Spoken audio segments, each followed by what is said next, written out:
Los hombres no se perturban por las cosas, sino por la interpretación que hacen de ellas. Epícteto. Hola y muy buenas noches a todos los oyentes de tu podcast, El Buen Consejo. Bienvenidos nuevamente a este espacio de reflexión, análisis y pensamiento crítico. Hoy quiero invitarlos por unos minutos a alejarnos un poco del ruido cotidiano, del contenido rápido, de las opiniones instantáneas de Internet y entrar juntos a un tema ciertamente incómodo, complejo y profundamente humano. Un tema que probablemente genere debate, incomodidad e incluso desacuerdo, pero precisamente por eso merece ser conversado el día de hoy. Y es que algo es cierto, últimamente vivimos en una época donde prácticamente todo parece convertirse en trauma. Hoy en redes sociales, una decepción amorosa es trauma, una discusión es trauma, que alguien no nos responda un mensaje por WhatsApp es trauma, que nos cambien por otra persona es trauma también, que un profesor nos gritara en el colegio es trauma, y aunque muchas de esas experiencias sí generan un dolor emocional real, también es cierto que algo extraño comenzó a pasar culturalmente. Empezamos a usar la palabra trauma para describir casi cualquier forma de sufrimiento. Y la pregunta entonces se vuelve inevitable. ¿Todos los traumas son iguales? ¿Es correcto comparar el dolor de una ruptura amorosa como por ejemplo con el horror de una guerra? ¿Es lo mismo un mal momento emocional que una experiencia capaz de destruir psicológicamente a un ser humano? Porque quizá aquí aparezca una verdad incómoda que mucha gente no quiere aceptar. No todo sufrimiento tiene la misma profundidad psicológica, neurobiológica y existencial. Y decir eso no significa despreciar el dolor de las personas, significa entenderlo correctamente. Actualmente, existe una tendencia moderna a patologizar prácticamente toda experiencia negativa de la vida. Y esto tiene consecuencias peligrosísimas.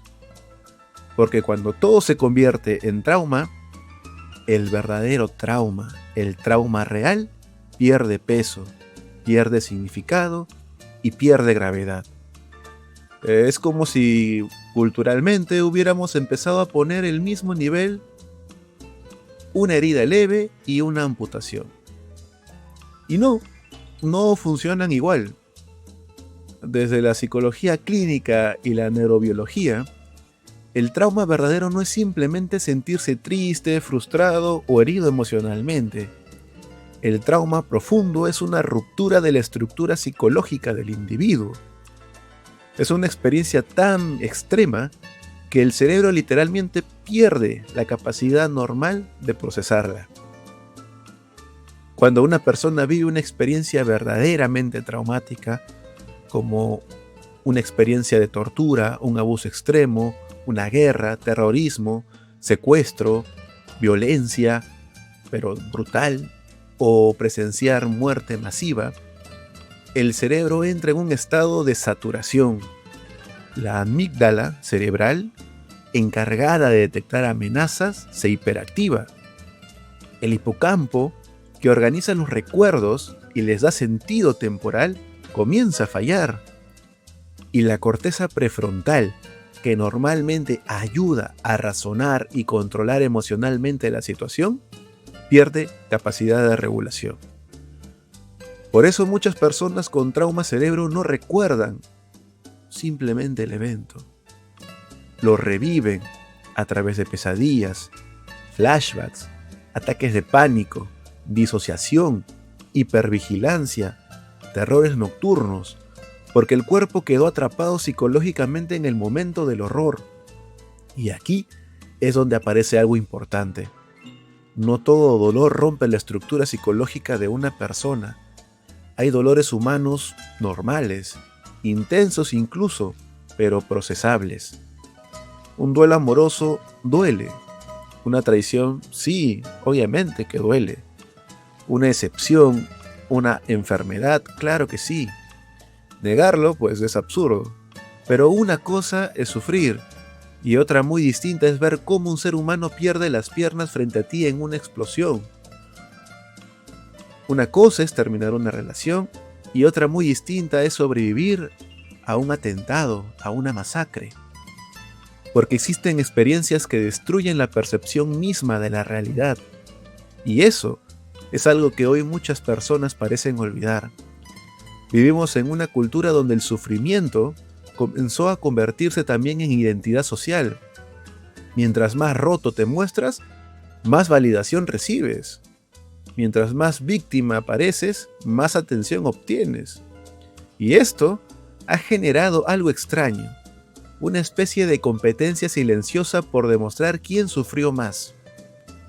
Pero el trauma no debería convertirse en una medalla social, ni en una etiqueta estética, ni mucho menos en una forma de obtener superioridad moral, porque el trauma real generalmente no vuelve a las personas más interesantes, las destruye, las deja sin poder dormir, las vuelve incapaces de confiar, les quita la voz, les roba años de vida emocional y muchas veces las acompaña hasta la tumba. Hace poco se volvió viral un video donde un veterano de guerra discutía con una joven que intentaba comparar sus propias experiencias dolorosas con el trauma vivido por soldados en combate. Ella hablaba de sus cálculos renales, de una ruptura amorosa de varios años y de cómo eso también había sido traumático para ella. Y claro, probablemente lo fue desde su experiencia subjetiva, pero el veterano respondió pues algo simplemente brutal. Describió hombres intentando gritar sin pulmones, compañeros muriendo despedazados, terrores nocturnos que todavía lo perseguían décadas después, y en ese momento ocurre algo importante. Uno entiende que no están hablando del mismo tipo de dolor. Y aquí es donde mucha gente se confunde cuando escucha frases como cada quien vive el dolor a su manera, porque sí, eso es verdad, la subjetividad existe. Cada persona tiene distintos niveles de sensibilidad emocional, historias de vida diferentes y capacidades distintas de afrontamiento. Pero la subjetividad no significa que todas las experiencias tengan el mismo peso traumático, porque también existe una realidad objetiva del daño. Y eso es importante entenderlo. No es lo mismo una fractura que una amputación. No es lo mismo una discusión familiar que una tortura sistemática. No es lo mismo una ruptura sentimental que sobrevivir a terrorismo. No es lo mismo una decepción emocional que ver cadáveres desmembrados durante un conflicto armado. Y decir eso no invalida el dolor común. Simplemente reconoce que existen niveles distintos de destrucción psicológica. Hoy, muchas personas utilizan la frase "todos los dolores son válidos", como si eso automáticamente significara que todos tienen la misma magnitud. Pero no. No todo dolor posee el mismo potencial destructivo. Y desde la psicología forense, eso es clarísimo. De hecho, en una evaluación pericial existe algo llamado nexo causal, es decir, la relación entre el evento vivido y la profundidad del daño psicológico posterior. Mientras más extremo, intencional y sostenido sea el evento traumático, mayor suele ser la probabilidad de daño psíquico severo. Por eso, los sobrevivientes de guerra, terrorismo, tortura, trata de personas, violencia sexual extrema o secuestro presentan frecuentemente síntomas muchísimo más profundos y persistentes que personas atravesando crisis vitales comunes. Porque el cerebro humano no está diseñado para convivir constantemente con el horror. Y aquí aparece otro punto importante. El trauma más devastador suele ser el trauma humano intencional. Es decir, aquel donde otro ser humano deliberadamente busca destruirte. No hablamos solo del dolor físico, hablamos de la destrucción moral, de descubrir que otro ser humano puede torturar, mutilar, desaparecer o matar sin empatía. Eso altera profundamente la percepción del mundo. Por eso muchas víctimas de guerra, terrorismo o violencia extrema desarrollan algo llamado herida moral. No solo pierden seguridad, pierden fe en la humanidad, como en la película Rambo. Y eso es muchísimo más complejo que simplemente atravesar tristeza. Pensemos por ejemplo en contextos como el terrorismo vivido en el Perú durante los años 80 y 90.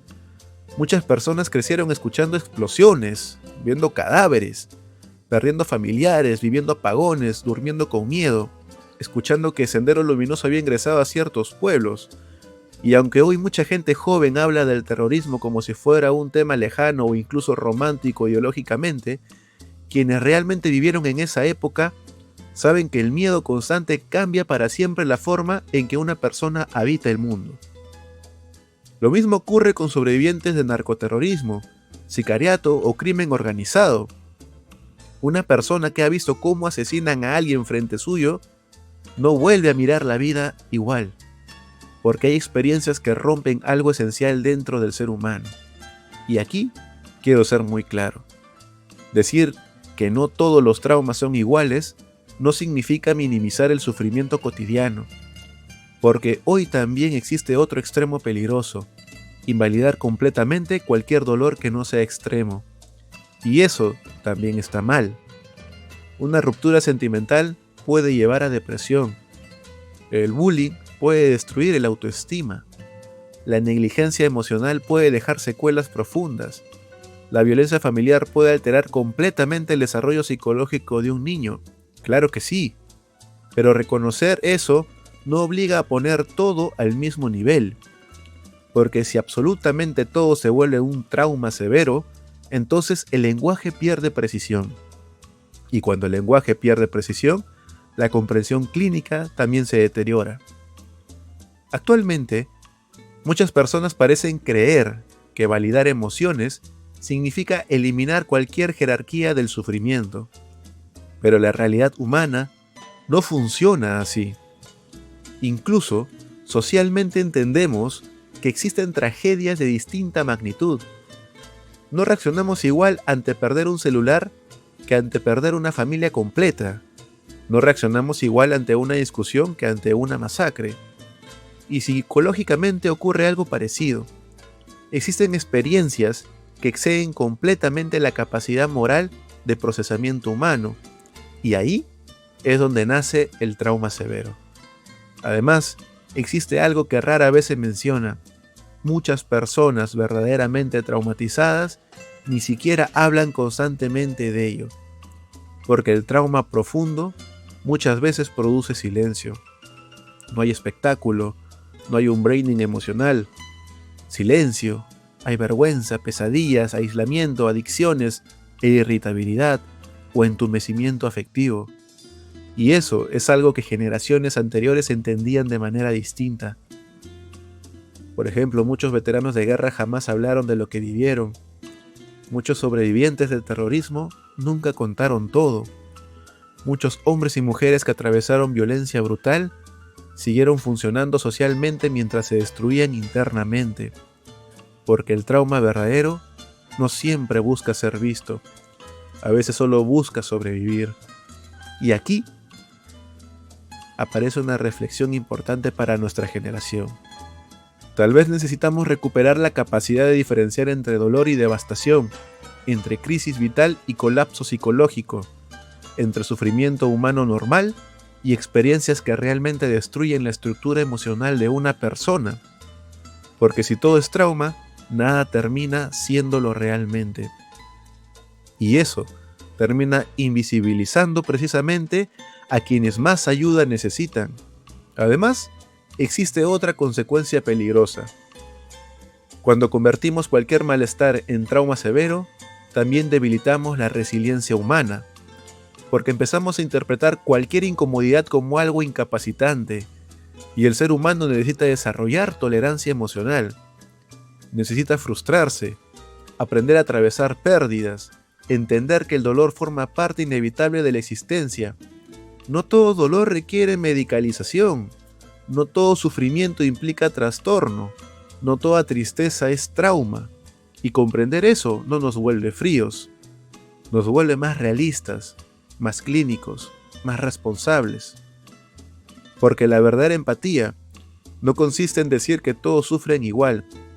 consiste en reconocer honestamente la profundidad distinta de cada herida. Y quizá uno de los mayores errores culturales actuales sea precisamente ese: creer que jerarquizar el daño automáticamente significa despreciar a quien sufrió menos. Pero no es así. Uno puede acompañar el dolor cotidiano de alguien sin necesidad de compararlo con el horror extremo. Uno puede validar una crisis emocional sin equipararla con tortura. Uno puede reconocer sufrimiento sin borrar las diferencias entre una cicatriz y un infierno. Porque existen personas que literalmente regresaron psicológicamente destruidas de conflictos, campos de batalla, secuestros, terrorismo o violencia brutal. Y pretender que todas las experiencias dolorosas son equivalentes no es empatía, es ignorancia emocional. Quizá por eso, el veterano de aquel video reaccionaba con tanta intensidad. No estaba compitiendo por quién sufrió más, estaba defendiendo algo mucho más profundo: la memoria del horror, la dignidad de quienes no volvieron, el peso psicológico de haber visto cosas que ningún ser humano debería ver. Y probablemente también estaba cansado de vivir en una cultura donde el sufrimiento se volvió contenido, donde el trauma se volvió tendencia, donde la victimización muchas veces genera más atención que la resiliencia silenciosa. Y aquí es donde creo que la psicología moderna debe tener muchísimo cuidado, porque validar emociones no puede significar perder criterio clínico, no puede significar borrar diferencias objetivas, no puede significar convertir toda incomodidad humana en trauma incapacitante, porque al final terminamos trivializando precisamente a quienes sí quedaron destruidos psicológicamente por experiencias extremas. Y quizá la verdadera madurez emocional consiste precisamente en eso, en reconocer que nuestro dolor importa, sin necesidad de convertirlo automáticamente en el peor dolor imaginable. Porque sí, hay personas sufriendo muchísimo por una ruptura, y también hay personas despertando 30 años después gritando por recuerdos de guerra. Y aunque ambos merecen escucha, comprensión y apoyo, no representan el mismo tipo de herida. Y está bien decirlo, porque reconocer diferencias no destruye la empatía. La hace más honesta, más seria y más humana. Tal vez la gran lección detrás de todo esto es que el sufrimiento humano necesita comprensión, pero también necesita contexto. Y quizá una sociedad madura emocionalmente no es aquella que convierte todo en trauma, sino aquella capaz de distinguir entre las heridas normales de la vida y los verdaderos infiernos psicológicos que algunas personas cargan en silencio durante décadas. Gracias por acompañarme esta noche en este espacio de reflexión. Espero que este episodio no solo genere opiniones, sino también pensamiento crítico, porque en tiempos donde las emociones muchas veces se convierten en espectáculo, recordar la diferencia entre dolor y devastación quizá también sea una forma de respeto. Cuídense mucho, piensen siempre por cuenta propia, cuestionen incluso las ideas populares cuando sea necesario, y nos encontraremos nuevamente en un próximo episodio de tu podcast, El Buen Consejo. Muy buenas noches.